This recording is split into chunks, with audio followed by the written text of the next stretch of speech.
There are places on the map with no roads leading to them, only roads that people come back on, or never come back on at all. In Kansas, amidst endless fields with no address, there lies a cemetery with two paths, one leads to the buried, and the other leads to that which is never named. Each time the moon is swallowed by darkness, that thing rises, not on its feet, and seeks the one who slept too close to the ancestral grave. Welcome back to the Whisper Horror Channel. I will take you to Stull Cemetery, one of the 3 places rumored to be a gate to hell right here on American soil. This time, it isn't just a legend. This is the story of a group of college students conducting research for their folklore thesis. They didn't believe, until one of them never woke up. And Gabriel, a man with no family, no age, appeared like someone carrying an unspoken debt. Today's story is titled, Lullaby from the Mute Land. Amidst the endless fields of Kansas, where the line between an abandoned factory and a barley field is just a worn dirt road, there is a place that never appears on any tourist map. Stull Cemetery, a name only spoken in the whispers of locals, in forgotten old newspaper articles, and in the oral traditions about a gate to hell on American soil. There are no signs to guide you, no grand entrance, only a rusty sign resting quietly by the roadside. Its white painted letters faded, no overnight stay, closed after dusk. You have been warned. It wasn't a suggestion, but a warning from the past, for anyone who dared disturb the slumber of this land. That summer, a group of cultural anthropology students from a Midwestern university decided to take a field trip for their project on folklore and spiritual beliefs. They didn't come to Stull to hunt ghosts, nor to test their courage against supernatural forces. They came to make content, to prove that their generation was braver than invisible specters, that death was just a faint concept in the digital age. The group of 4, Mira, Jaylen, Tara Moon, and Beau, names that have now become part of local history, though they had no idea. Mira was a 21-year-old white girl, introverted, often wearing noise-cancelling headphones even when it was already quiet. She was captivated by old European folklore, pursued a weird core aesthetic, and was drawn to liminal spaces and the moments of transition between reality and illusion. To her friends, Mira was the one who believed every cemetery had its own consciousness, that if you were quiet enough, you could hear the earth speak. She had read about Stull in an old book, knew of the blood sacrifice axis legend, but always thought it was just a fabrication by the superstitious. When she proposed the field trip location to the group, she chose Stull partly for its strong vibe, and partly to challenge herself. Jaylen, 22, was a tall Latinx guy with a humorous personality, always live streaming their trips with the hashtags VibeCheck and Cursed Hunt. Jaylen had tens of thousands of followers on TikTok and often joked, "Deadass, I wanna see a ghost." But when the camera was off, he still wore the crucifix necklace his mother had given him as a child, an unconscious habit from his youth. Jaylen was the organizer, the center of every activity, the one who made sure the group's atmosphere never fell into silence for too long. Tara Moon, 20, was a Native American girl with Irish blood, dressed in a modern Gothic style. She always carried a tarot deck and a copy of the Lesser Key of Solomon as personal belongings. Tara didn't believe in traditional religion but believed that ritual was a form of communication with the unseen. She enjoyed role-playing as a witch and experimenting with folk rituals, but never truly believed that anything she did could reach the other side. For Tara, Stull was just an interesting place to film, to post stories, to prove she was fearless. Beau, at 19, was the youngest of the group, a white kid who often laughed loudly and acted goofy to dispel any tension. But behind that facade was a past of therapy for a sleep disorder. Beau had experienced sleep paralysis, had hallucinations, and had woken up in the middle of the night to unintelligible whispers. He joined the trip simply to cure fear by facing it, to prove to himself that he could sleep alone in a place rumored to be a gate to hell without trembling. Beau hated prolonged silence and always tried to fill the void with laughter and harmless jokes. They arrived at Stull on a late June afternoon, when the sun was still bright but the air was beginning to feel suffocating. They set up camp less than 30 meters from the cemetery fence, right under the rusty, faded sign. Jaylen started his live stream, using the hashtag #CursedCamp. Both has material for their project and as viral content for his TikTok channel.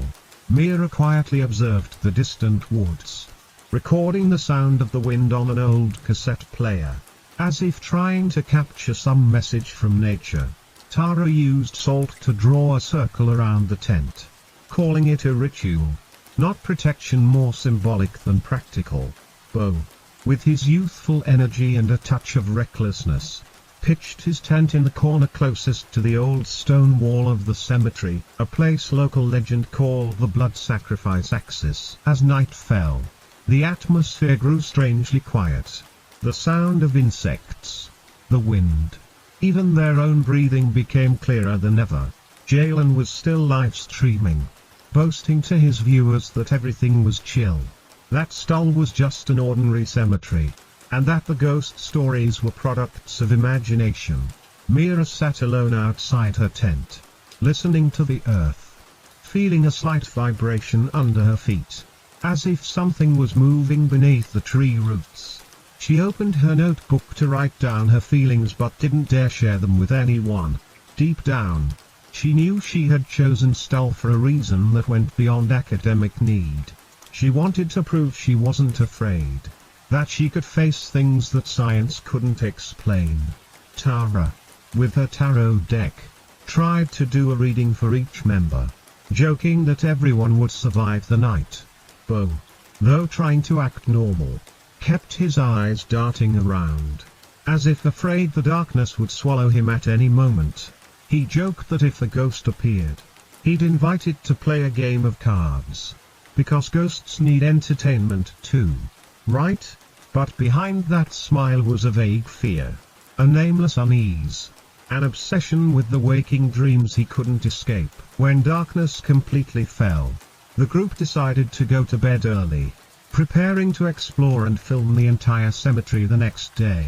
Beau, sticking to his habit, chose to sleep in the corner of his tent closest to the stone wall, where local legends claimed mysterious rituals once took place.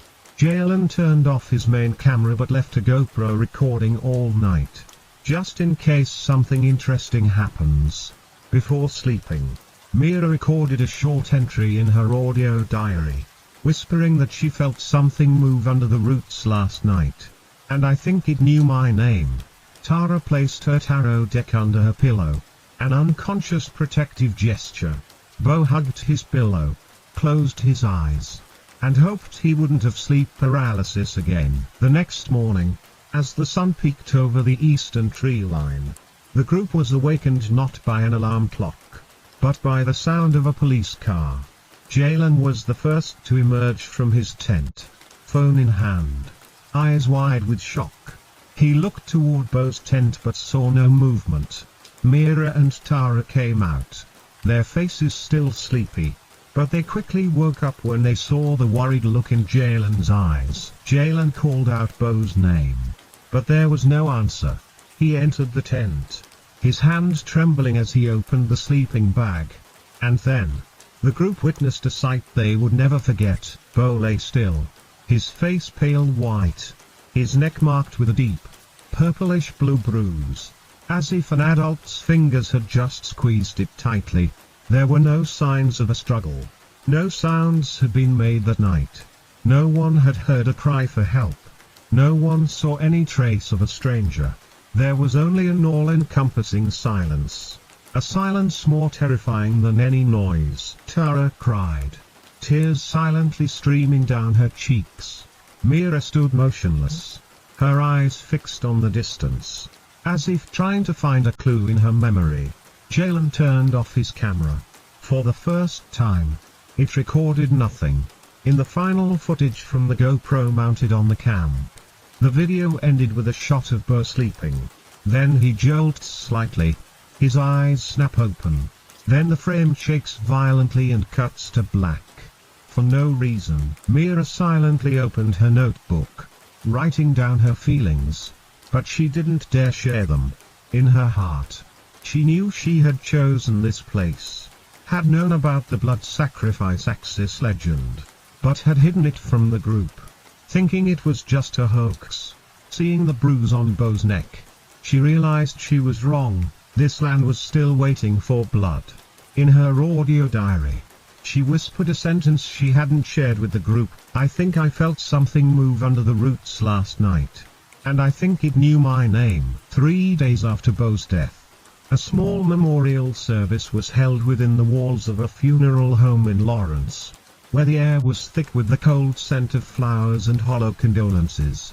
The crowd came and went, but among the strange faces, one man stood silently smoking in the left corner. His eyes weren't fixed on the portrait, nor did they linger by the bar. Gabriel, the man with no age, no origin, known by no one. A worn, heavy fabric coat, leather gloves turned yellow-brown from road dust. His tall, thin frame dressed so simply it was almost invisible. Amidst the funeral, he did not pay his respects, did not lay flowers, just stood from afar, looking at what was left of Beau's face, where the neck still bore the purple bruise, like fingers that had squeezed out his last breath. Gabriel spoke to no one, and no one asked who he was. Perhaps he was just a timeless wanderer, appearing at just the right moment to evoke a nameless fear in those still living. After the funeral, amidst the hurried footsteps, Gabriel walked towards Stull Cemetery, as if he had walked this path 1,000 times. His steps unhurried, without hesitation. Around him, there were no birds, no falling leaves, only the cold clink of his boots on the cracked gravel, leading straight to where it all began. He stopped at the cemetery gate.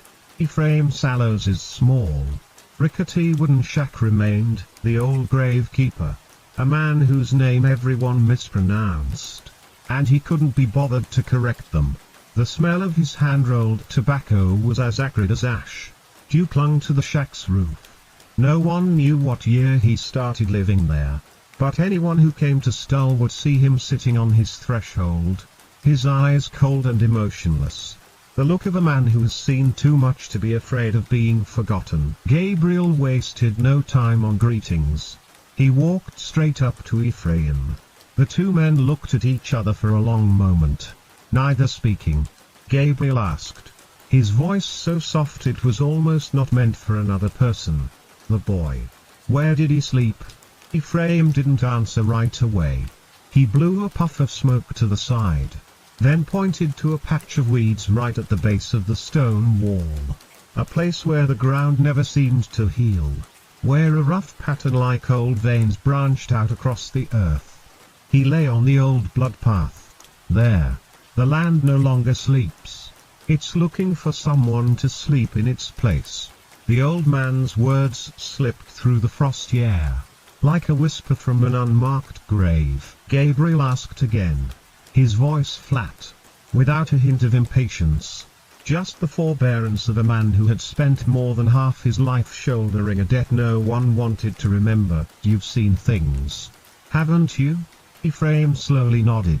He tapped his pipe, his eyes gazing into the distance, as if seeing this life and the next on this very patch of land. "I've watched this place for 37 years. Every time someone sleeps too close to that stone wall, I always know."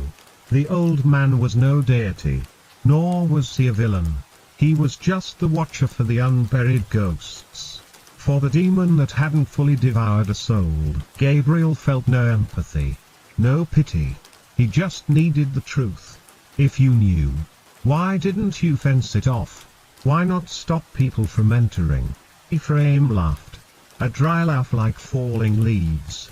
But behind it hid something he had never confessed to anyone, because if the land isn't allowed to choose, it will choose the wrong one. Then he looked into Gabriel's eyes, his voice firm, as if he had been waiting for this moment for a long time. And Gabriel, the land remembers you. Gabriel's face didn't change, but inside him, the shadow of the past returned, the shadow he had left on this land when he fled from his own fear. 25 years ago, Gabriel had stopped here on his aimless wanderings. He had witnessed an unnamed girl disappear in a corner of the cemetery. Back then, he had seen something slithering backward under the thin layer of soil, had felt the unnatural movement of this land. He knew that fear intimately, but he had turned his back, walked away. For the first time in his life, he had not shouldered the debt. The gate was ajar, waiting for him to return and close it. But the land needed more than the presence of a man who had once run away. The land needed him to remember, needed him to confront, needed him to pay the price he had avoided for so long. Gabriel stood silently before the small wooden shack. The autumn wind was not strong enough to make his hand tremble, but it was enough for him to feel the bone-chilling cold of an old debt. The old gravekeeper looked up, pointing at Gabriel's chest, not with blame, not with a threat, just a gentle reminder, the land remembers you. Are you back to pay your debt? Gabriel didn't answer. He just looked toward the mausoleum, a place that had buried so many hopes, so many obsessions, so many unfinished lullabies. Ephraim walked away, leaving Gabriel alone at the cemetery gate. Before he left, he shrugged, as if it were just a casual story on a dusky afternoon. Once, I chased a young couple out of here in the middle of the night. One of them died later in a strange accident. The other lost their mind. Always repeating one sentence, something held my breath and asked me what I remembered. Ephraim's sigh vanished into the void. He went into his shack, closed the door, ending the story like a sentence that had been declared long ago. Gabriel remained on the grass, his feet on the old blood path. He looked toward the stone wall where Beau had lain, a spot now abandoned. No one dared to step near. He knew that when night fell, the lullaby would rise again, would choose someone, would call the name of the one it deemed had an unpaid debt. Now, Gabriel was no longer the one who ran. He had returned to the debt that was never named, to the price he had to pay for his compromise all those years ago. He sat down, closed his eyes, listening to the dry sound of the autumn earth, the rustle of trembling trees in the wind, the voice of a forgotten memory from decades ago, urging him on, telling him what he must do, what he must face, what would be the outcome this time. Could he truly bear the price? Or would he fail again, as he had before, because he was not the one truly at fault? The lullaby from behind the stone wall remained silent, slowly seeping through the cracks, suggesting to Gabriel that, to Stull, there are no innocents, only the silent, and those who have fled. A week after Beau's funeral, Kansas was left with nothing but cold wind and dust on the country roads. Mira returned to Stull alone, without telling anyone, not in a hurry, simply driving through the night from Lawrence toward the barren hill where her friend had never woken up. She had recorded the sounds of the wind, the unclear whispers caught in the static of her old audio recorder, the faint vibrations under her feet that made her think this land was never at rest. She didn't bring a camera this time. No live stream, just her familiar notebook, an ink pen, and her cassette player. She sat on the cold patch of ground where her friend's tent had been. The Salt Circle Tower had left now just a faint white line, fading with the late season rain. The wind blew, no longer whining, but now seeming to howl softly through its teeth, a sound that insects couldn't make. Not the trees. Not a long-gone traveler. but the slow breath of the grass sinking beneath the spiraling patterns of the soil. Mira placed her hand on the ground, closed her eyes, and felt the slight vibration spread from her fingertips to her shoulder, to her brain, to the fear she had kept hidden for 3 weeks. This wasn't the kind of fear she was used to, the fear of big, panting things, of flesh and blood and gore, but the fear of loss that had flooded her very veins. As if someone had intentionally delayed death to corner her in this place, the place where she had hidden her guilt. She looked up at the overcast sky, felt the earth's breath on her face, salty like forgotten tears. In her audio diary, her voice became so small that she herself couldn't hear it without headphones. I think I felt something move under the roots last night, and I think it knew my name. Her voice was soft, not trembling, not broken, as if she had accepted that she was the next victim of this nameless thing. She spent that day wandering the cemetery, counting every old grave, every worn headstone, noting down all the forgotten names. There was something strange. Many of the graves belonged to the young, 19, 21, 22, college age. The age she and her friends were. A coincidence? Or evidence of an unwritten history? Mira rarely paid attention to spiritual matters. But this time, the history beneath her feet would not let her forget. The land had taken many, and it seemed these deaths never had an official explanation. The land was willing to speak, but no one was listening. At night, she returned to a small motel a few kilometers from the cemetery. The routine was the same as always: take off her shoes, change her clothes, shower to wash away the smell of dead grass from her skin. Lying on the bed, she closed her eyes, not thinking about the earth, the wind, or death, just a straight, deep sleep, so she could return to the weeds tomorrow. But she couldn't sleep. That night, the temperature dropped, a biting cold, though the season hadn't turned yet. The door to her room, which normally never opened on its own, now swung open. A draft blew in. The curtains, untouched, billowed out as if someone was standing in the hallway, waiting for her to notice. Her vision began to blur, not from tears, but from a heavy feeling pressing directly on her eyeballs. Sleep paralysis. But without the sleepwalking. No thrashing. No gasping. Just an invisible pressure pushing down on her forehead, pressing her shoulders, stretching her skin as if her face was being rubbed into the ground. The next morning, she woke in a strange state: cold sweat, hollowed eyes, bloodshot, but with only a throbbing ache on the back of her neck, where there was a thin red mark, as if someone had placed their tongue there, then left before the blood could flow. She looked in the mirror and saw her neck, not broken, not torn, but a thin, deep red line, as if a finger had stroked her, not deep enough to injure, just enough to remind her, I was once very close to you. No fever, no pain, just a faint, sourceless trembling, as if the nightmare had left a physical trace. Mira wasn't the type to panic easily, but this time, she felt the fear came not just from within, but from without, from the place she had just been, from the cold breath of the land on her neck, from the vague stare of the black cat in the motel room, from the persistent beat of her heart, reminding her that everything was normal, except her neck, except her head, except the obsession that was growing clearer. She turned on her phone and sent Jaylen an audio clip. Her voice steady, not fearful, but not easy either. Maybe Beau wasn't the first, and he won't be the last if I don't go back there. Jaylen didn't read it, didn't reply. A reminder that she was still alone at this anchor point of reality. After a cold lunch, she went to the market and bought a can of white chalk paint. The act of someone who had just hit the wrong button on Google Maps but still wanted to return to the place they had left. She went back to the cemetery, to the patch of grass that bore the marks of the tent.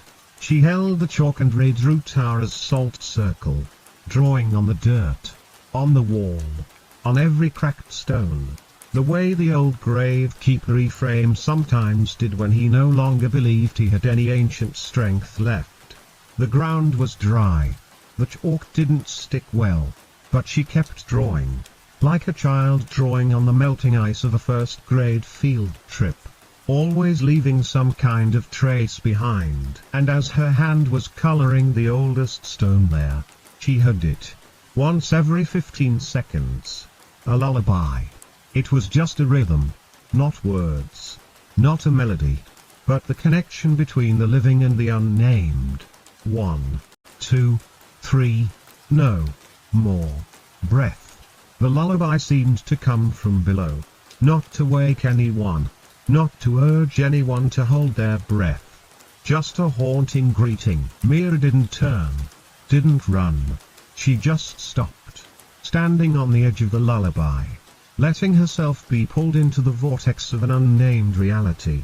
She recorded it, began to describe what she felt, not fear, not excitement, but a fragility, the addition of a soul to the void, a self-invitation, that she had just become the chosen one. Only when the sun began to cast long shadows did the lullaby cease. Mira didn't dare to follow. She thought about the pit in the middle of this land, about the black iron ring in the legend she had read, about how her sweat now smelled of earth, of dry leaves, of blood, as if the resurrected demon was still bathing itself in her skin. Back in her motel room at night, Mira still had her notebook open, still taking notes, but her mind had been replaced by the old sound. It seemed the deep earth still wanted to speak, but no one was quiet enough to listen. The director she admired from her university art class always said at the end of each semester, if you have to capture the world in one sentence, choose silence, not words. That was what she learned from American ghost stories, not from Eastern culture, not from the fabricated tales of YouTube ghost hunting groups, but from the handwriting of old Ephraim on some forgotten night in Kansas. She continued with her plan for the next day. Go to the local library. Find books documenting unexplained deaths at Stull. Research the tales of the little girl who fell asleep on an ancestral grave. Of the old man who, at some point, had become death's table companion. She recorded it, not to play for others, but so she herself would remember how that day's story had passed through her. By the weekend, Mira returned, her eyes bloodshot, her hair thinning, her throat tight as if someone had just squeezed it. She no longer spoke to anyone, just recorded, took notes, like an embedded reporter before a bombing raid. Her greatest fear now was not being killed, but being turned into a folk tale. A faded character, a person half asleep, half awake, whose memory was buried by the land itself. Every time she walked past the old stone wall, she heard the voice of the other, not Beau, not Ephraim, but something newer, more intimate, yet infinitely distant. It was a lullaby without beginning or end, never named, never pronounced. But it had been enough to call her back to the one place she could never return from. Mira repeated old Ephraim's words, classic humanism, no one dies nameless. But to the land, they were all just forgotten slumbers. And the greatest death was not when the heart stopped beating, but when one's name was left behind in the middle of an endless journey. She had just one night left in Kansas before making her real decision, go home, abandon the project, reopen the memory the land had left in her gut. That night, she didn't sleep, didn't turn on the lights, didn't close her eyes, didn't call anyone. She just listened to the returning lullaby, just remembered Beau's tent, just imagined herself standing in the place where all the stories had begun. She wrote in her notebook, her hands trembling, her voice as tense as if she were speaking to someone for the last time. If I die here, will anyone remember my name? Or will it just be a name erased from a record? A vague story in local history. A small part of a nameless fear. As the night deepened, Mira suddenly realized. Perhaps she was the only one who heard the lullaby. Not because she was chosen, but because she was quiet enough to listen. The greatest fear was not to be lost, but to be replaced. A part of this memory would be eaten by the land, and she would be left with only a name on a grave. Something without a history, without an age, without an end. Early in the morning, as she left the motel, Mira left behind a letter, an audio recording, and a piece of white chalk on the table. The way writers discard the remnants of their imagination onto the pavement. She knew. This time, she had no other choice but to return to where it all began. She wasn't afraid, just felt a new curiosity. Whether the part of her that had been eaten by the land would be given the right name, or if she would just become something.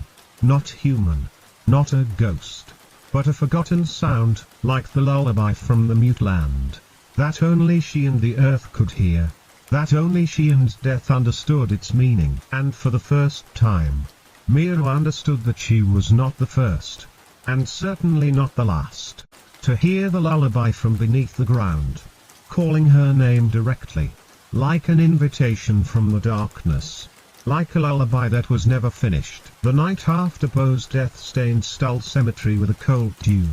That air soaked into Mira's very bones as she returned to this place alone, her trembling fingers touching the dry, sharp grass beneath her.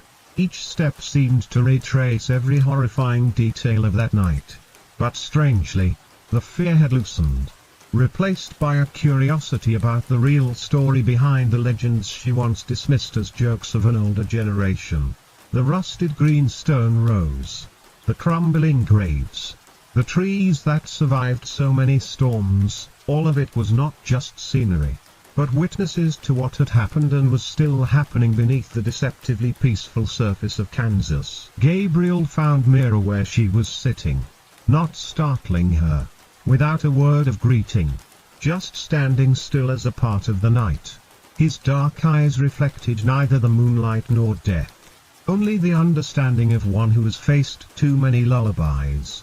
The two stood together in the cemetery, without identity, without a word about the tears shed for Beau, only the sound of the wind moaning through the leaves, and the feeling of the earth beneath them constantly vibrating gently, as if coordinating the rhythm of someone's breath. Mira opened her notebook, gently turning the pages filled with data, photos from old books, stories heard from elderly locals, fragments of a forgotten history. She showed Gabriel the white chalk lines she had marked on the ground, connecting the old stones into a loose spiral, its intersection point exactly where Beau had pitched his tent. Gabriel stood silently, his eyes seeming to pierce through every layer of soil, every crack of time. Then he lowered his voice, not to share a secret, but as if to admit a truth that was all too familiar to him. This place, for a long time, was no longer just earth, but a wide-open mouth waiting to swallow the souls of the forgetful sleepers. Together, they retraced the time-worn map.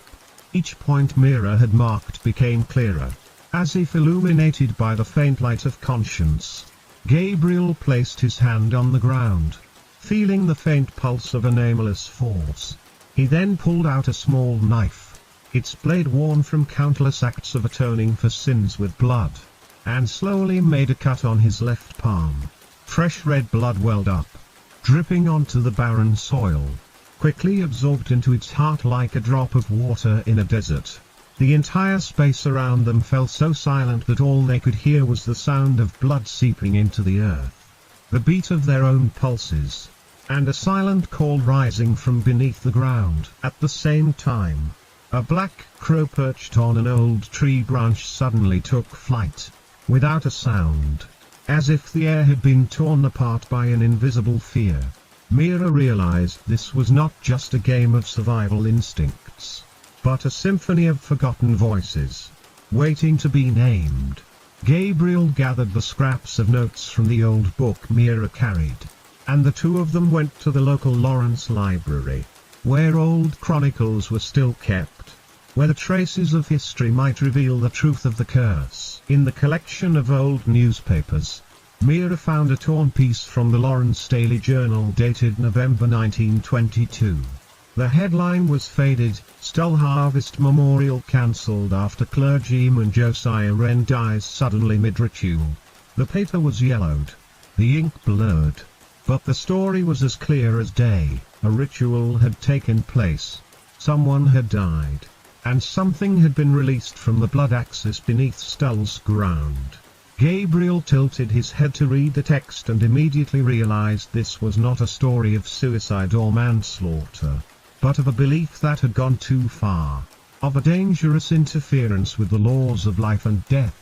A page from the clergyman's notebook had been blown out, the writing scrawled, torn, but the main idea was preserved: the iron ring has been pulled up. But I cannot find a way to close it.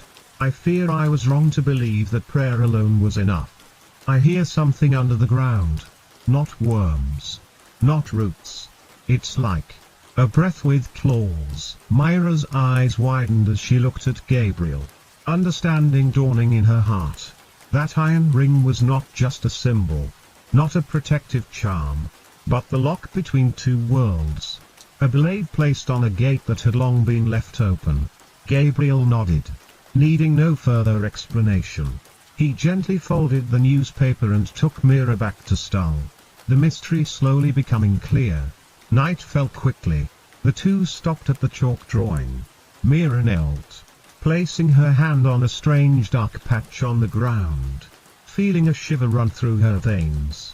Gabriel pulled a small shovel from his backpack and began to remove thin layers of dirt, his calloused hands never once trembling.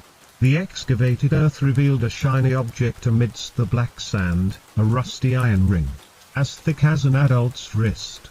Not buried deep but lying there as if it had been recently pried up and thrown back.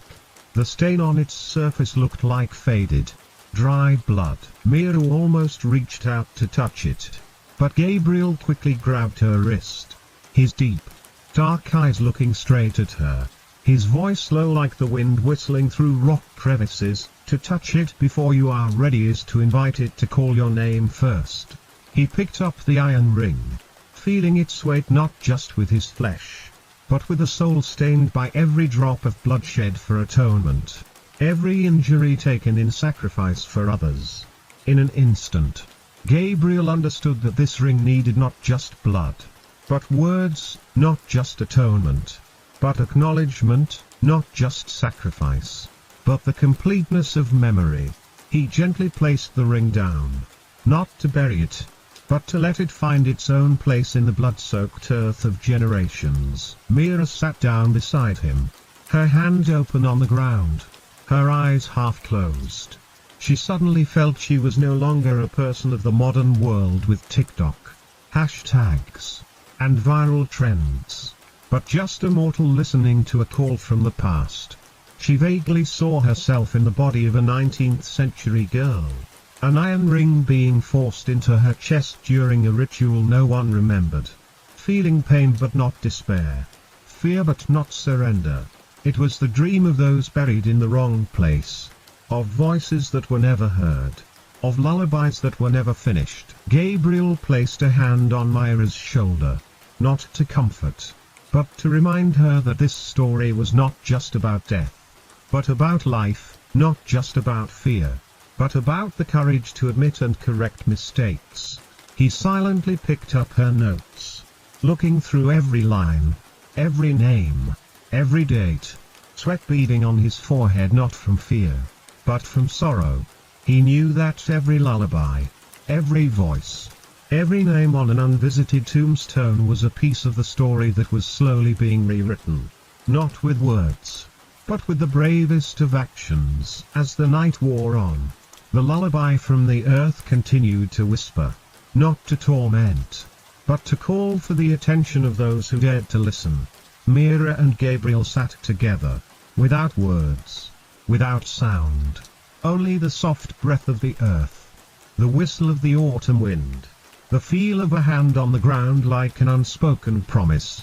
Mira quietly recorded her feelings into her recorder, her voice soft, not hiding her emotion. "I am the lock.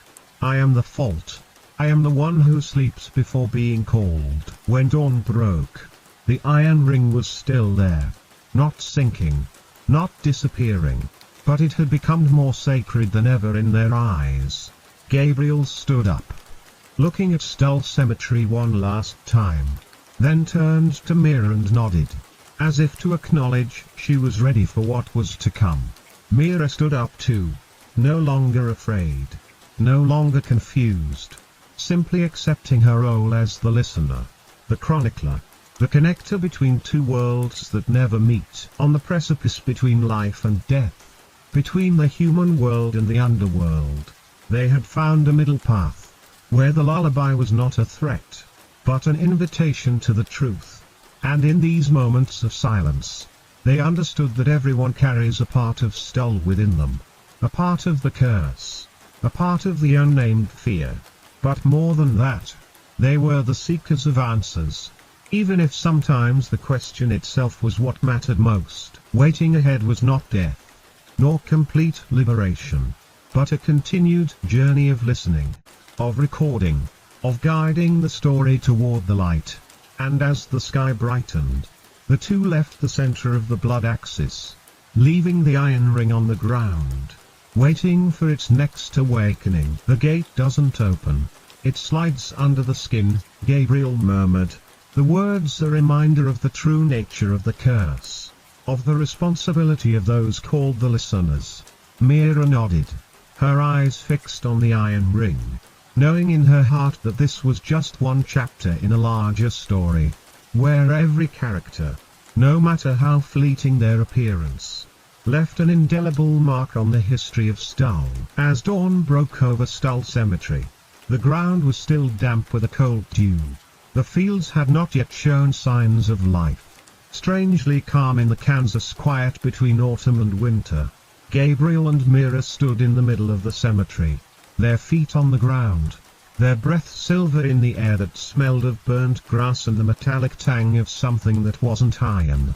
Mira clutched her notebook, while Gabriel, his hands trembling slightly from the cold, yet steady with the resolute air of a man who has never truly rested. They sought out Stull no longer out of curiosity, not to jest with death or superstition, but to find an answer, a resolution for the blood that had been shed, for the names that had been swallowed by darkness. Mira was no longer the superficial student, she had become part of the story, a conduit between the land's past and the living's present. Gabriel, before her, was not just a mysterious, experienced man, but one whom the land remembered, one who had abandoned a debt long ago and had now returned to pay the price. They left the cemetery, walking the dirt road that connected the town to the sparse woods, leading to a small chapel where, according to Ephraim and local rumor, an old priest lived in exile within his own memories. The small chapel was not beautiful, nor famous. Its brick walls were worn, its grey roof tiles darkened with age, its broken windows never replaced.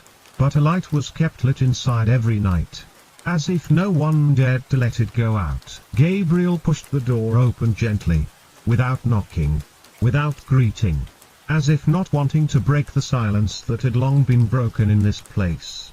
Flickering candlelight polished the long tables, the faded wooden pews, and on the main platform sat an old man, his eyes clouded, his hair white, his hand trembling slightly as it touched a book, his mouth whispering something only God could understand. He was Father Elric Marvin, having spent 80 years on this Kansas land, having witnessed so many lives taken, so many memories buried in the earth, until all that was left was the painful wait before closing his eyes for good. Gabriel calmly placed the iron ring on the table, his eyes fixed on the priest's aged face. Mira stood behind him, her hands clutching her notebook, as if trying to memorize every movement, every word about to be spoken. No one spoke first. No introduction was needed. Here, at this moment, everything was already understood. Father Elric looked up, his eyes as deep as two black holes, reflecting neither the candlelight nor the future or the past, only an indescribable sorrow. He looked at the iron ring. A moment of silence that felt like an eternity. Then opened his mouth, his voice hoarse, as if someone had stolen his breath. Whoever touches it does not die. But sometimes, it's worse than death. It wasn't a question, nor an answer, just the acknowledgement of a man who had seen too many strange things, too many nameless fears. Mira listened, not interrupting, not explaining, just waiting for what was to come. Gabriel nodded, his eyes brightening slightly, as if he had just found a clue in the hopeless waiting of old age. Elric began to speak. The first words of a story not meant to inspire, but to put an end to hope. In 1956, a group of superstitious youths, fresh out of Lawrence University, played with death, disrespecting the line between the living and the dead. They came to Stull not to seek, but to mock. They laughed. They lit candles. They chanted spells from old folk books.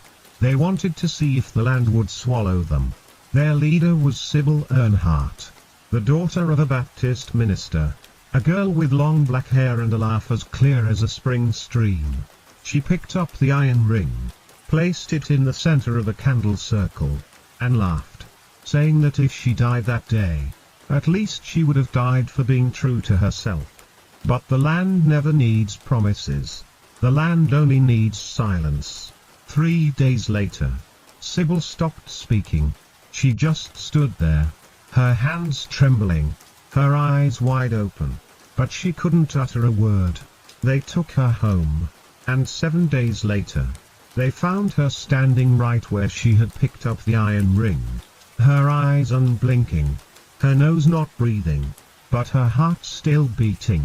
Sybil did not die, but she was not alive either. Mira took notes, each word appearing in her mind as if Sybil's story was her own. She understood that in this place, death was sometimes a mercy. To be alive without a voice, without breath, with only an enthralled body, eyes staring deep into the black night, that was the real punishment. Elric continued, his voice dropping low, as if afraid someone might overhear. She's still here, somewhere on this land. Not a ghost, not a zombie, but a being between two worlds. What she hears, what she sees, no one knows. But on any night you pass by Stull, you might feel the lullaby from beneath the ground. A wordless lullaby, with only a rhythm. That is the voice of Sybil, the memory of the forgotten. Gabriel closed his eyes. He felt the pain in the story, the familiar sensation of walking between two worlds, of carrying a nameless debt. He opened his eyes, looked into Elric's, and asked in a voice as soft as a breeze, is there a way to close it? Or can we only wait for it to open further? Elric sighed. He placed his hand on a worn Bible, opening it to a page where the words Fiat Respira, let there be breath were written. Then he opened a drawer, took out an old piece of brown leather. On it were the marks of those who had passed through Stull, and handed it to Gabriel. This is the map of those who have touched the iron ring. This is their blood, their memory. They did not die, but they are no longer alive. They are somewhere, in the darkness, in dreams, in the invisible lullaby. To close it, we need more blood, more words, and one person to bear the debt. Gabriel took the leather. The palm of his hand warmed slightly, as if the old blood was still alive, still flowing, still waiting to be returned. But not just anyone is chosen, Elric added, his voice full of warning. If someone touches the ring, that person must bear the sin. The land does not accept a substitute, does not accept pity. It only accepts sincerity, accepts the fault, accepts the real you. Mira looked at Gabriel. She saw the clear pain on his face. He had always thought he could save everyone, could shoulder all the sins for others.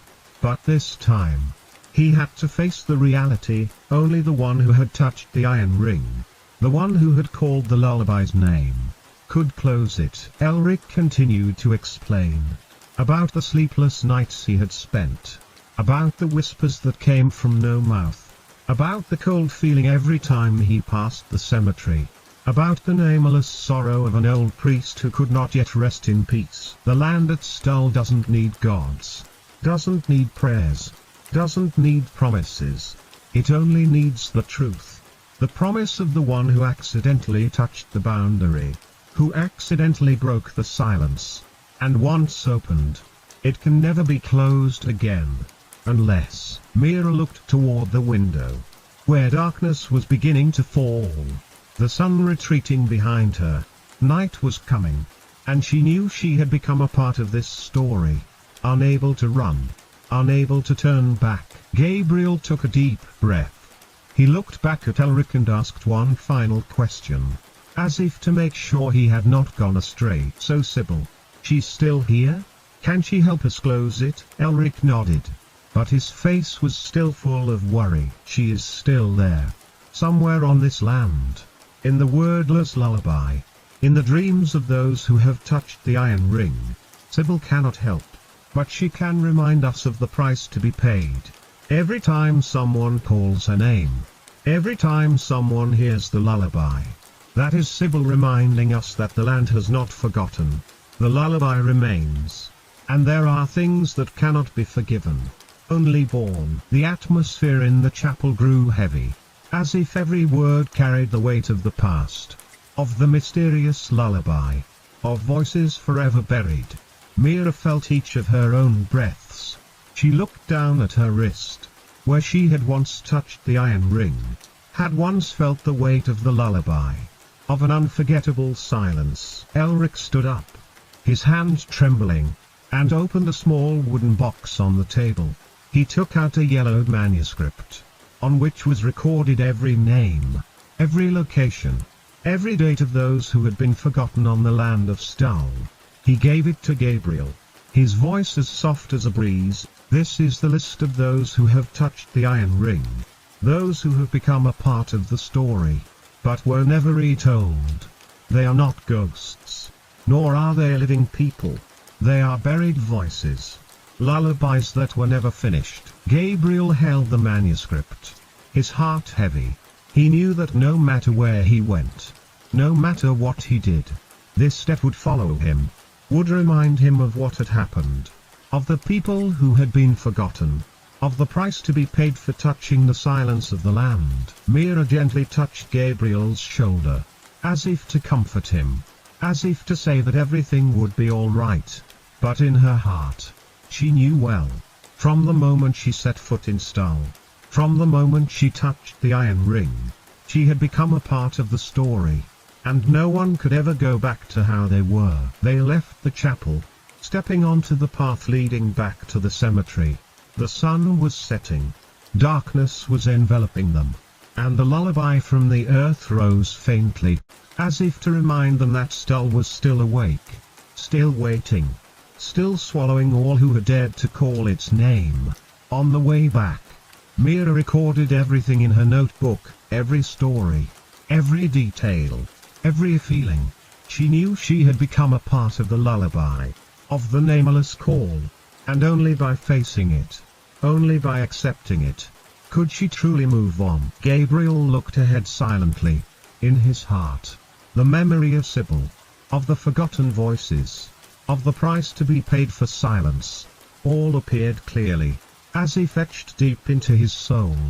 He knew, no matter where he went, no matter what he did, Stull would still be there, still waiting for his return, still reminding him of the debt he had left behind. And as the curtain of night fell, the lullaby from the mute land continued, like a final message from the nameless voices, the lullabies that were never finished. In autumn, the old roads of Lawrence still carried a faint smell of dry leaves, but the air was colder, drier, as if the small town had witnessed too many changes in just one season.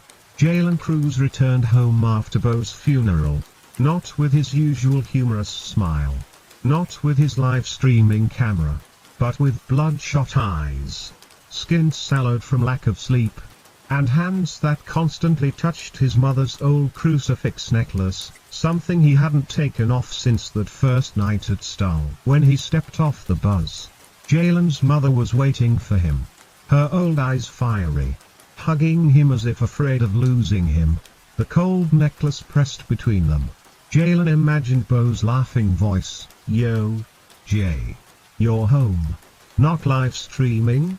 He couldn't answer, because the last video he recorded with Beau was now cut up, shared all over TikTok and Reddit with the caption, "Extremely spooky live stream of someone who witnessed a ghost at Stull." Some called Jaylen a survivor, but others commented, "You know something you're not telling us, don't you? What did you see at the end of that clip?" He just shook his head, locking himself in his room, not daring to turn on his computer, not daring to message anyone, not even Tara or Mira. The first night back, Jaylen lay in bed staring at the ceiling, the ticking of the clock sounding like someone stepping on dry leaves outside Stull. He gently covered his eyes with his hand, but immediately remembered the sight of Beau sleeping in his tent, being dragged away by something unseen. Jaylen told himself that he was the one who had teased Beau into setting up his tent next to the stone wall. He was the one who had set up the camera and then turned his back, only for Beau to never wake up the next morning. In the following days, Jaylen lived as if in a waking nightmare.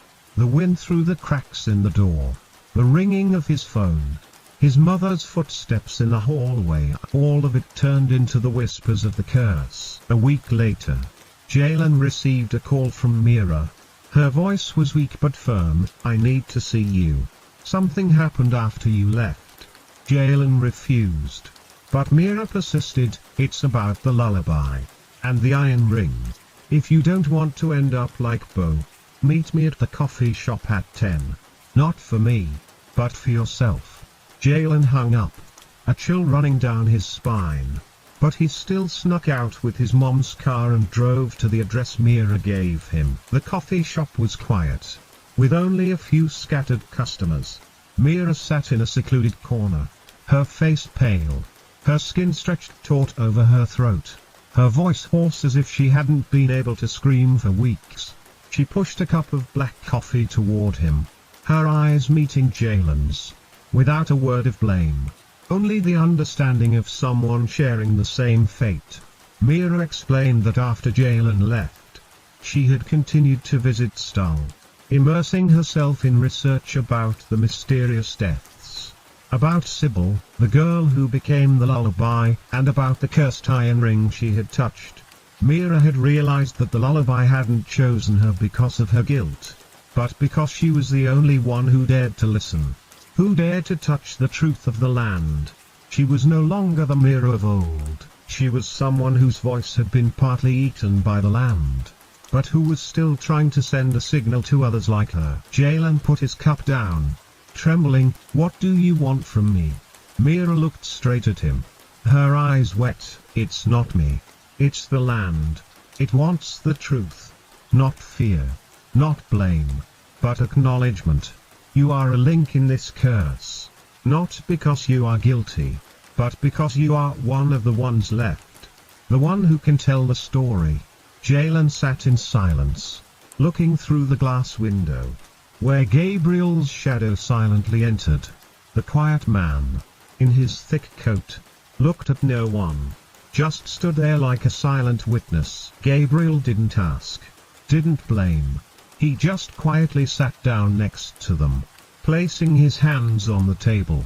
The circular scars stark against his skin, each one a debt paid, a time he had taken the blame for someone else. He spoke in a low, slow voice, as if to himself. "The land of Stull doesn't need anyone to die. It only needs the truth. You all touched the iron ring. You heard the lullaby, because you were brave enough to face your own fears. But if you remain silent, if you keep blaming, if you keep running, then the lullaby will continue. It will find others. It will swallow anyone who dares to bury the truth." Jaylen looked at Gabriel, then at Mira, feeling a coldness spread from the scar on his chest, where the dried blood had faded but a bruise remained. He whispered, "I was just an unwilling participant. I'm not guilty. But I don't dare to look at the truth either." Mira squeezed Jaylen's hand. "Everyone has their share of guilt. But what's important is to dare to face it. To acknowledge it. To speak it. The land doesn't need a sacrifice. It needs a true voice." That night, Jaylen went home, turned on his computer, and started a live stream. Not to hunt ghosts. Not to show off. But to admit his fear. To admit his guilt. To recount every moment at Stull. Every joke he made at Beau's expense. Every moment he turned his back on his friend's death. The live stream had no special effects. No background music. Just Jaylen's face. His wet eyes. His trembling but steady voice. He said that he was a part of the lullaby. A link between the living and the dead. Someone who had touched the iron ring but hadn't dared to face the truth.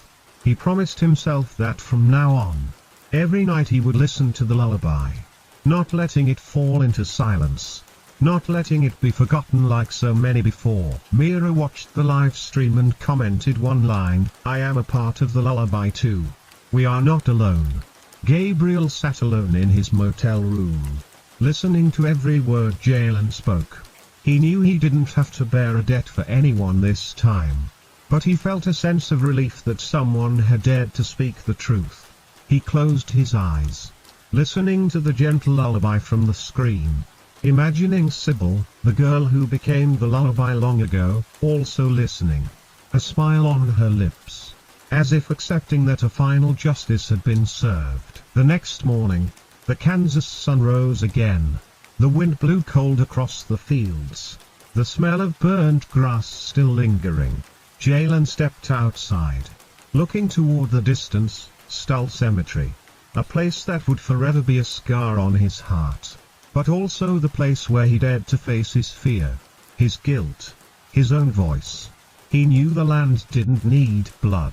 It just needed the truth. Gabriel closed the door of the inn, stepped out, feeling the new cold of autumn. He knew the lullaby had been heard. But the story was not over. There were still people waiting to be named. Still iron rings not yet closed. Still lullabies not yet finished. Jaylen texted Mira just one word, "Thanks." Mira replied, "We'll meet again. Under the lullaby. Not as ghosts, but as friends." Gabriel walked away, his back straight, his eyes looking forward. He knew that from now on, each person had to bear their own debt. No one to substitute. No one to bury the truth.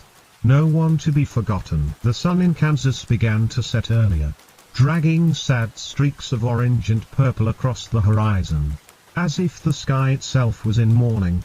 After the confrontation during the live stream, Jaylen was no longer the joking boy with a phone in his hand. He became quiet, his eyes always gazing into the distance, as if listening to a sound that only he, Mira, and perhaps Gabriel could hear. The remaining three decided to return to Stull, not as researchers or ghost hunters, but as people bearing an undeclared sentence. They found Gabriel, who was still sitting in a cheap roadside motel, a cup of black coffee long gone cold. He wasn't surprised to see them. It seemed he had been waiting. No one spoke a word. Only a heavy silence filled the small room. The dim yellow light cast shadows on the scars on Gabriel's hands. Each scar a story, a vow, a failure. Mira was the first to speak. Her voice still hoarse but with a frightening acceptance. She said they couldn't let things continue. Couldn't let Sybil's lullaby wander forever. Couldn't let the land of Stull keep demanding young souls. They needed a plan. A binding ritual. A way to close the gate they had accidentally opened. Gabriel listened, his eyes showing no hope. Only the weariness of a man who had seen too many failed rituals. He knew Stull was not like other places. It didn't blindly demand blood, it didn't need hollow prayers. It needed balance. He took out the old leather map that Father Elric had given him. The ancient symbols and faded bloodstains of those who came before appeared under the light. He said that, from what he knew and what Father Elric had warned, every binding ritual needed a conduit. Something for the spirit of the land to latch onto. For the lullaby to find a home. That thing had to be an object that carried memory, pain, and a deep connection to this land. The iron ring. All three of them thought of it. The rusty, heavy iron ring, laden with history and curses, lying dormant under the old blood axis. They decided to use it as the center of their ritual.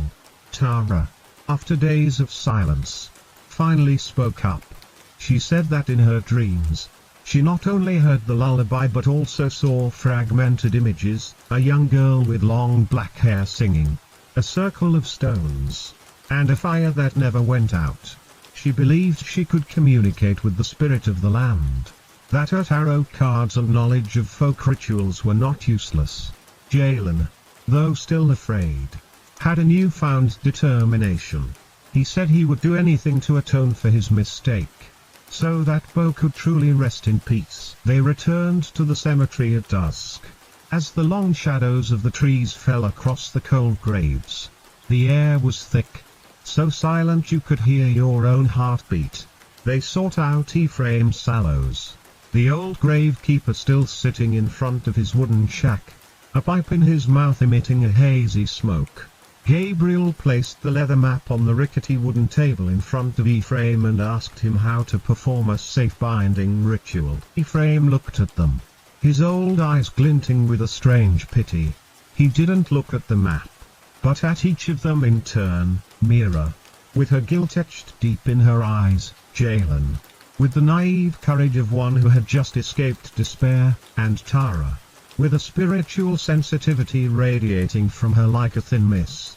Finally, his gaze rested on Gabriel, the man who carried the weight of centuries. The old man slowly took a long drag from his pipe, the smoke momentarily obscuring his face. Then he spoke, his voice hoarse and slow, each word like a knife cutting into their fragile hope. He said the ritual they were looking for was not to bind, not to exorcise. The land of Stull had no demons to exorcise.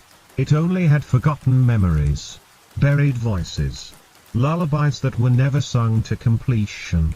Sybil's lullaby was not a curse, but a cry for help, an invitation. It sought a new vessel, someone who could bear the memories, someone who could continue the unfinished song. And then, Ephraim revealed the final truth, a truth more brutal than death itself. He said that to close the gate, for the lullaby to find its rest, it was not about shedding innocent blood. The land didn't need that. It needed a willing sacrifice. The one who had opened the gate, the first one to touch the ring with the intention of disturbing it, the first to hear the call and answer it with curiosity, must be the one to step into the circle themselves, to become the new gatekeeper, to become the next lullaby. It was not a death, but a transformation. That person would not die, but they would no longer be themselves. They would become a part of the land, a voice in the wind, an eternal memory. Ephraim's words fell like a stone on everyone's chest. Mira's face went pale. She remembered the moment she touched the iron ring in her dream, the cold sensation and the strange connection. Jaylen hung his head, thinking of his recklessness in setting up Beau's tent right on the blood axis.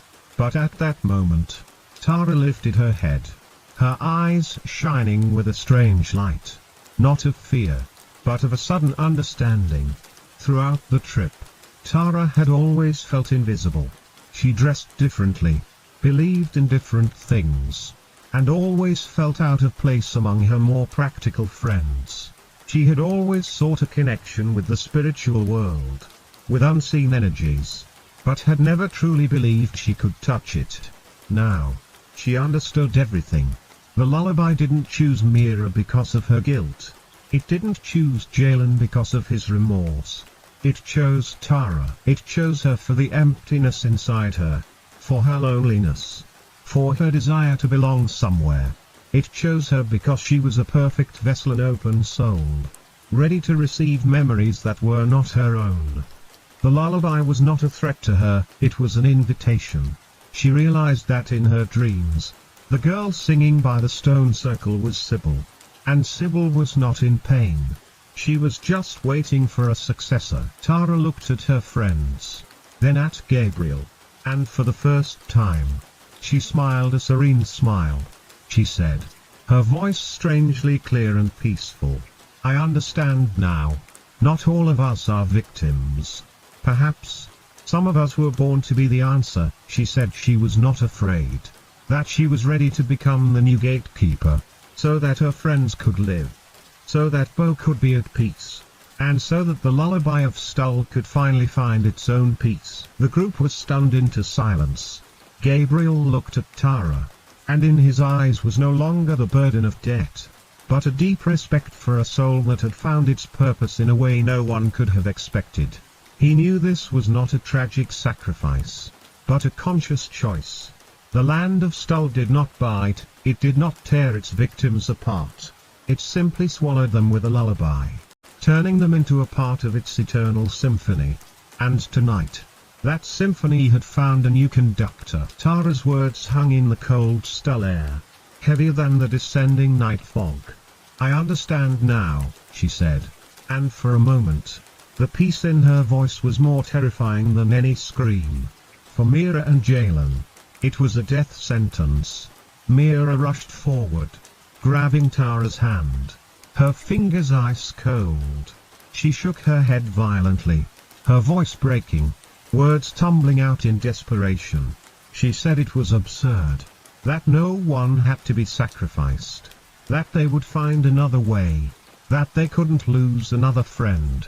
Jaylen stood frozen, his face pale.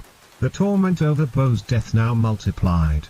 He felt as if all his efforts to admit his mistakes, all his attempts to face the truth, were meaningless if the price was Tara's life, or something worse than life. But Gabriel didn't see it that way. In the eyes of a man who had walked through hundreds of tragedies, he didn't see a victim preparing for martyrdom. He saw a soul that had found its own salvation. He gently placed a hand on Mira's shoulder, a touch firm enough to stop her but not rough.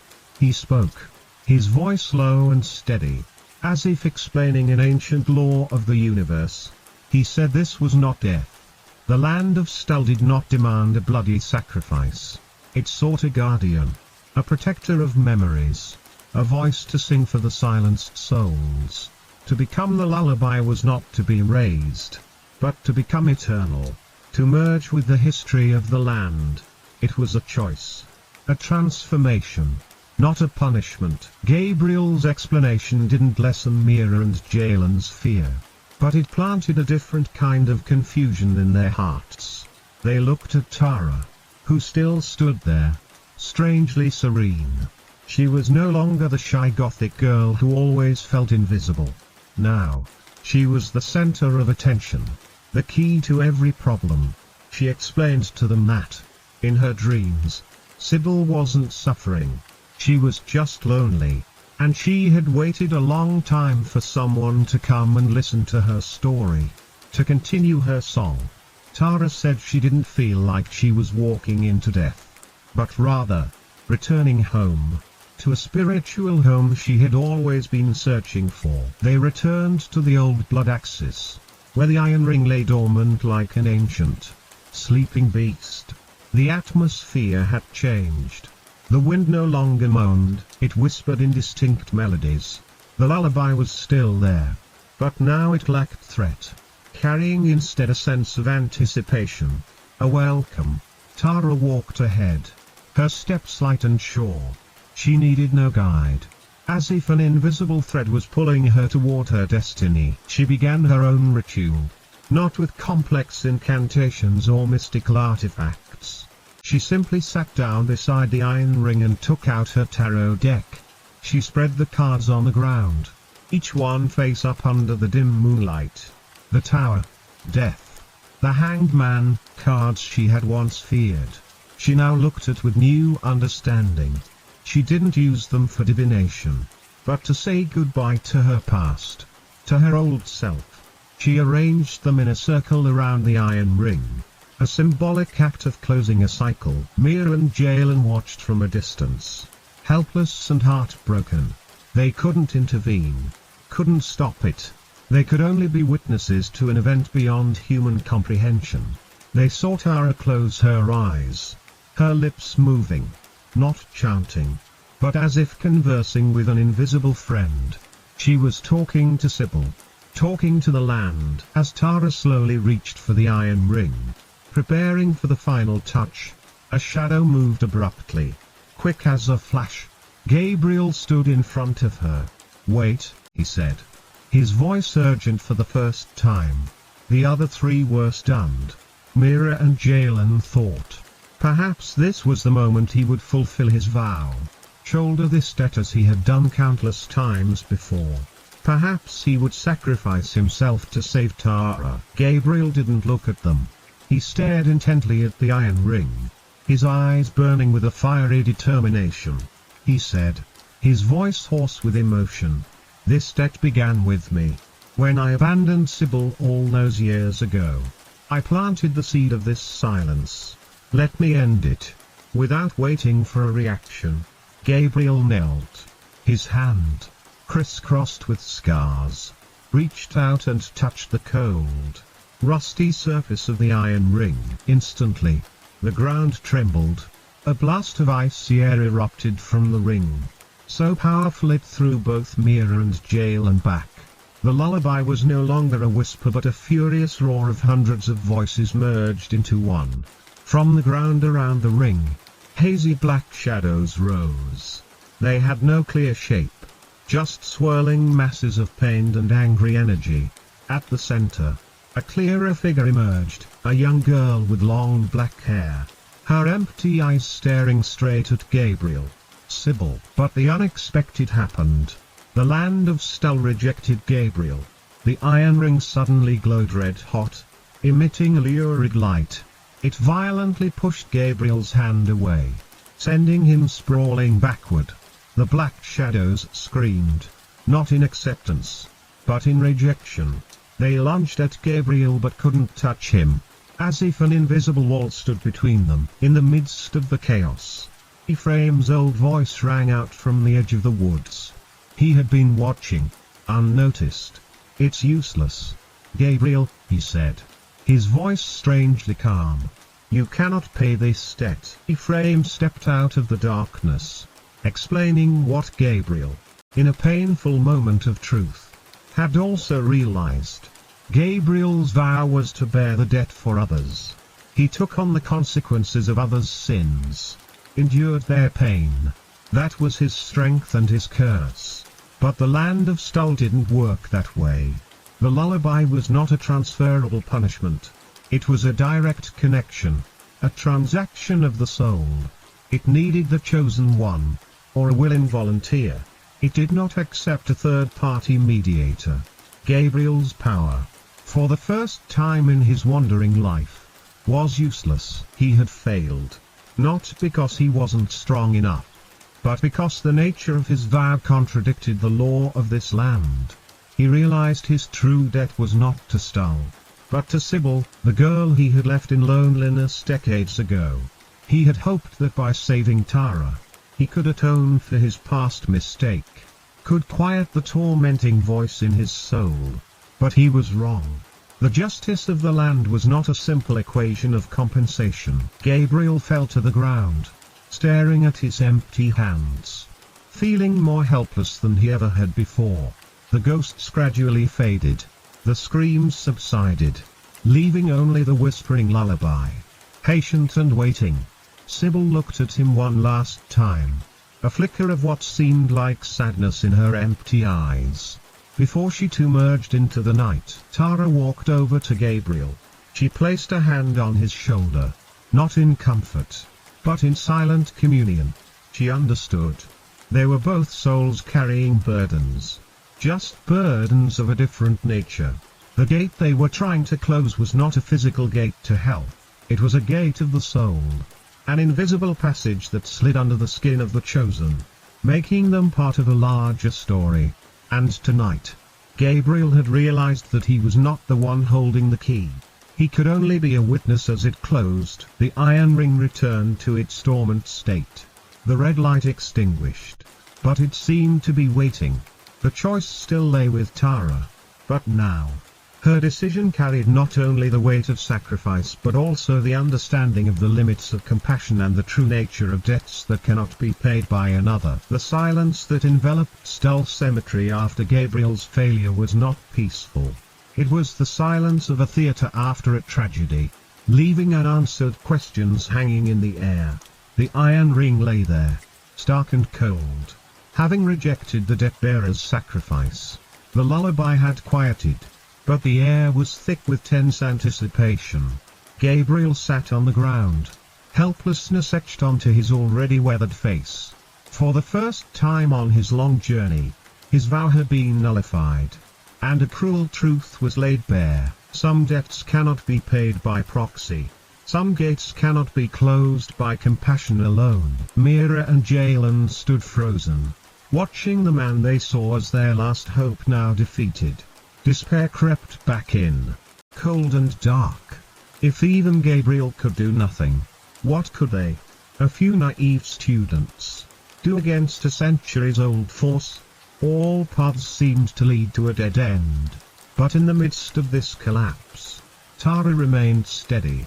Her eyes no longer held the serenity of one accepting her fate, but a deep, pensive thoughtfulness.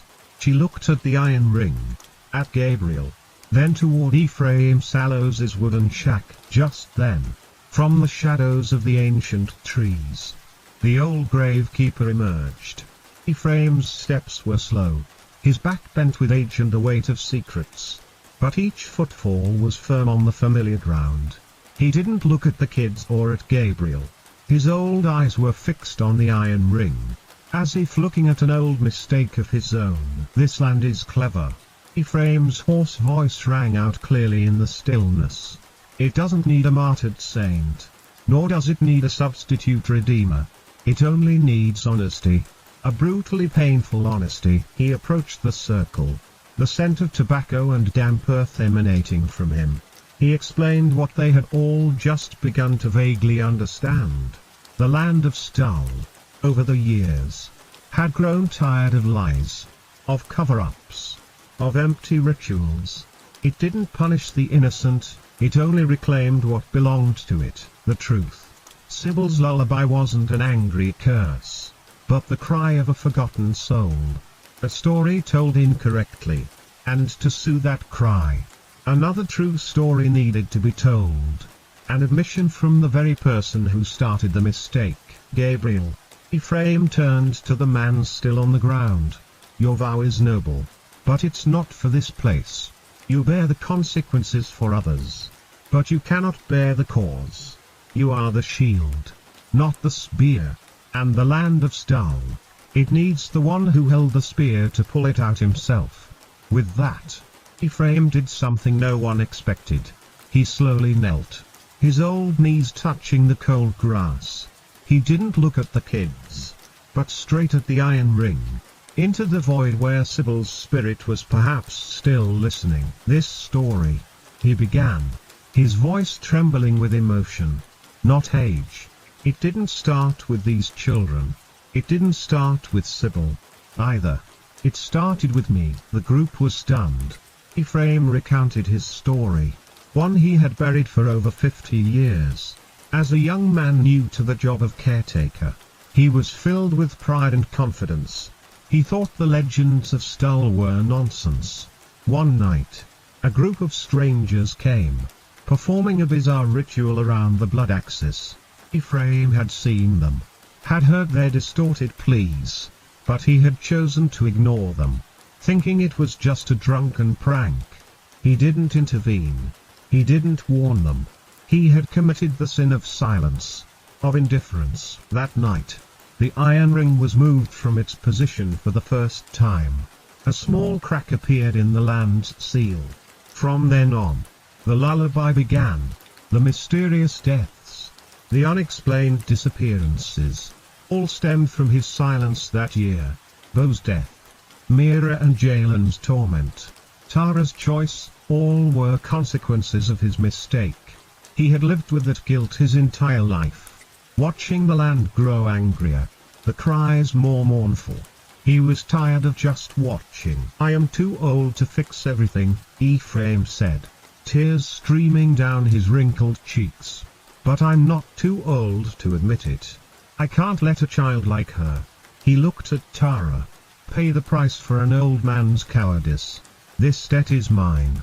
Let me pay it." Without a word of farewell, without a lingering glance, Ephraim Sallows, the keeper of Stull, slowly reached his wrinkled, calloused hand toward the iron ring.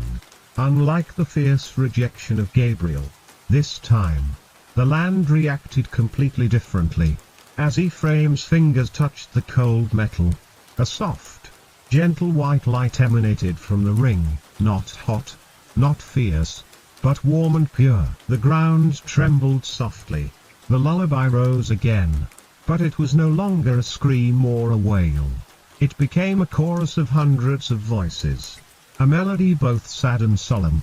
Ephraim's body began to turn translucent. He didn't scream, didn't resist. A gentle, peaceful smile appeared on his lips. He seemed to be dissolving, melting into the light, into the earth.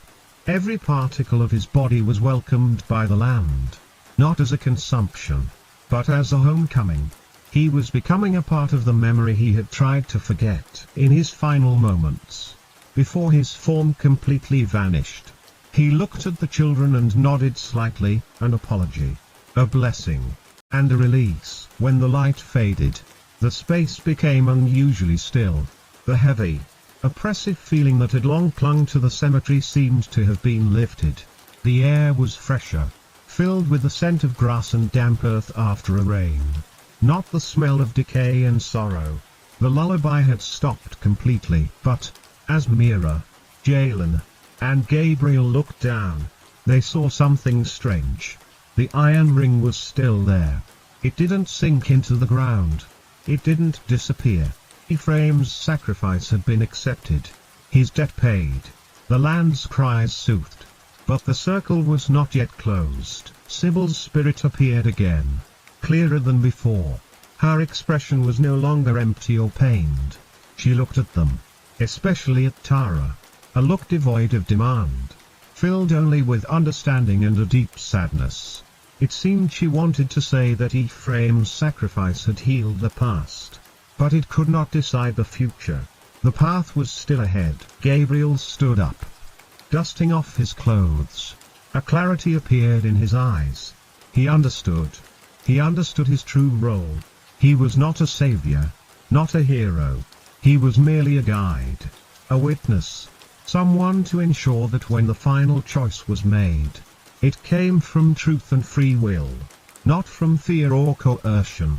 His failure was a necessary part of the process, so that everyone, including himself, could understand the true nature of the curse and its resolution. The group stood there, before the silent iron ring. Ephraim was gone, having brought peace to the restless souls. But their story was not over. The lullaby had stopped, but the song was still there, waiting for a new voice to sing the final verse. And Tara looked at the iron ring, her face no longer showing the serenity of one accepting sacrifice, but the gravity of someone standing at the threshold of a decision greater than life and death. The sky over Stull after Ephraim's sacrifice became unnaturally clear. The heavy, oppressive atmosphere that had weighed down all life had vanished. Now, you could breathe in the scent of damp earth, of grass, and of the crisp Kansas autumn night. The lullaby had ceased. The mournful whispers, the hopeless cries, were gone. Silence returned. But it was a silence of peace, of reconciliation, not the silence of fear and waiting. The land had been soothed. The past had been healed. Gabriel stood there, silently witnessing the change. The burden on his shoulders seemed to have lightened, not because he had paid a debt, but because he had witnessed a different kind of payment, a truth he had never seen on his journey. Mira and Jaylen hugged each other, tears streaming down their faces, not of sorrow, but of relief and an infinite gratitude for the old gravekeeper. They had survived. They had escaped the curse. But as they looked toward the center, at the old blood axis, a large question remained. The iron ring was still there. It didn't sink into the earth, didn't vanish into thin air. It lay dormant on the grass, cold and mysterious. Ephraim's sacrifice had paid the debt of silence, had calmed the land's anger, but it hadn't closed the gate. The fissure between worlds remained, waiting for something final to truly seal it. Sybil's spirit still lingered, her form more translucent, purer, but still there. A reminder that the story was not over. It was then that Tara stepped forward. She no longer wore the look of someone about to be martyred, nor the serenity of one who had accepted her fate. Instead, her eyes shone with a determination, a wisdom far beyond her years. She understood everything. She understood that Ephraim had healed the past, but she, and she alone, would determine the future. She was not a cursed victim, nor a saint chosen for sacrifice. She was a person with a choice. She turned to her friends, to Gabriel, a gentle, warm smile on her lips. "It's not over," she said, her voice clear and decisive. "Ephraim brought justice to the forgotten. Now, it's our turn to bring peace to those who remain." She didn't walk to the iron ring. Instead, she sat down, right where she had sat before, and from her cloth bag, she pulled out not a tarot deck, not a ritual object, but a small notebook with a black leather cover and pristine white pages. This was not a ritual of sacrifice, but a ritual of creation. Under the silver moonlight, Tara opened the notebook, an ink pen in her hand. She didn't write about her fear, not about the tragedy that had occurred. She began to write a new story. She wrote about the land of Stull, not as a gate to hell, but as a place that held memories. She wrote about Sybil, not as a cursed spirit, but as a young girl who sang a song that no one listened to. She wrote about Beau, their departed friend, not as a victim of a demon, but as a brave soul who had dared to face his greatest fear. She wrote about Ephraim, not as a coward, but as a man who found courage at the end of his life to admit his mistake. She wrote about Mira, about Jaylen, and about herself, young people who had lost their way but had finally found the path of truth. She wrote, without stopping. Words and lines appeared on the page, not in black ink, but seemingly glowing with a soft, silver light. She wasn't retelling a curse, she was composing a new legend, a new folk song. She was turning pain into art, silence into song. She was writing a new lullaby, not a lullaby to devour, but one to soothe and to heal. When the last page of the notebook was filled, Tara gently closed it. She stood up and walked toward the iron ring. This time, no one stopped her. They understood this was the path she had chosen. She knelt and placed the notebook reverently on top of the iron ring. There was no violent tremor, no icy blast. The moment the notebook touched the ring, something miraculous happened. The rusty metal ring began to emit a brilliant silver light, identical to the light from the words Tara had written. The light wasn't frightening, but incredibly warm and peaceful. It spread all around, washing away the last traces of gloom. Then, the iron ring, with the notebook resting on it, began to slowly sink into the ground. It wasn't violently swallowed, but rather as if Mother Earth was gently, lovingly accepting a precious gift. The gift was not blood, not a forced soul, but acknowledgement, memory, a story told from the heart. The ring sank deeper and deeper until it disappeared completely, and the ground where it had been became smooth and whole, as if no fissure had ever existed. The gate had truly been closed. Sybil's spirit smiled one last time. A true smile of liberation. Then she dissolved into the silver light, merging with the night sky. Tara stood up and turned to face her friends. She was completely at peace, without a single wound, without a sign of pain. Mira and Jaylen burst into tears of happiness and rushed to embrace her. They had done it. They had won. Tara, you did it, Mira cried out between sobs. Tara smiled. A radiant smile. She opened her mouth, about to say something in response to her friend's joy. But no sound came out. She tried again, but her throat was completely silent. Stunned disbelief replaced the joy on Mira and Jaylen's faces. Tara brought a hand to her throat, her eyes wide with surprise. But there was no fear. She understood the price of her choice. She had given away her voice, not as a punishment, but as an offering. She had given her voice to the land, so that the new lullaby she had written could be sung forever in silence. She had become the silent storyteller, the guardian of Stull's new memories. She didn't die, nor was she transformed into something else. She was still Tara, just a Tara who could no longer speak. Gabriel approached, deep respect evident in his eyes. He had witnessed something extraordinary, a resolution beyond anything he had ever known. He placed a hand on Tara's shoulder, a silent acknowledgement. Then he turned to Mira and Jaylen. Take care of her, he said, his voice warm and low. And remember to tell this story honestly. It's the best way to keep this lullaby alive. With that, he turned and walked away. The silhouette of the dead bear emerged with the dawning light in the east. He didn't vanish mysteriously, he simply walked on, a traveler continuing his endless journey. But this time, his gait seemed a little lighter. He had come to Stull as a debtor, but he left as a witness, and that, perhaps, had healed a part of his own soul. The three young friends stood there, watching Gabriel's back until he was out of sight. They left Stull Cemetery, hand in hand. The cemetery had now truly returned to its natural peace, just a resting place for the departed. As they drove down the highway back to Lawrence, the early morning sun shone through the car window, warm and hopeful. Mira and Jaylen talked non-stop, planning for the future, for their new project, one that would tell the true story of Stull. Tara sat in the back seat, listening silently, her eyes looking out the window at the endless Kansas fields. She didn't speak, but no one felt she was excluded. Her silence was not empty, but full of meaning. She glanced back, toward the hill where the cemetery was shrinking in the rearview mirror. A discreet, mysterious, and self-possessed smile played on her lips. She had found her voice, not in sound, but in silence.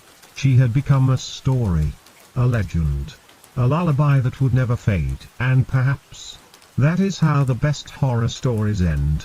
Not with a final scream in the dark, but with a haunting silence in the dawn. A silence that makes us wonder, in our own lives, what lullabies we have accidentally sung, and what stories we have chosen to bury in silence, waiting for a day to be told. There are lands that don't need blood. There are lullabies that don't need a singer. They just need someone to be silent long enough. The iron ring was not for protection. It was a reminder that what is forgotten never sleeps peacefully. Tara was not a victim. She was the first to willingly become the final lullaby, to replace all the souls buried, wrong, forgotten, called in dreams with no answer. Gabriel is no longer the only death bearer. For the first time, he was just a witness to the true price of silence. Thank you for listening to this story. Here on the Whisper Horror Channel, we tell the things no one wants to remember, and only those who are quiet enough can hear it all. If you ever pass through Kansas and see an unnamed hill, You might be standing on a place not meant for any burial. Don't sleep near land that has never been forgiven. And if you hear a lullaby before you close your eyes, do not listen. Are you sure that last night, as you slept, the thing breathing with your throat was you?